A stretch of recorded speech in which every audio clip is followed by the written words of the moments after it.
Selamat pagi, salam tani. Pagi ini saya tunjukkan ya efek dari penggunaan pupuk leres. Hasilnya banyak, buahnya lebat. Ini kita sudah aplikasi beberapa kali, ada 6 atau 5 kali kemarin sampai habis segini. Ini sekarang saya kasih contoh ya.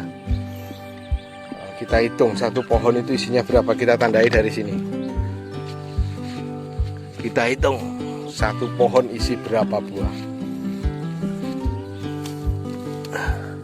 Kita hitung 1, 2, 3, 4, 5, 6, 7, 8, 9, 10, 11, 12, 13, 14, 15, 16, 17, 18, 19, 20, 21, 22, 23, 24, 25, 26, 27, 28, 29, 30, 31, 32, 33, 34, 35, 36, 37, 38, 39, 40, 41, 42, 43.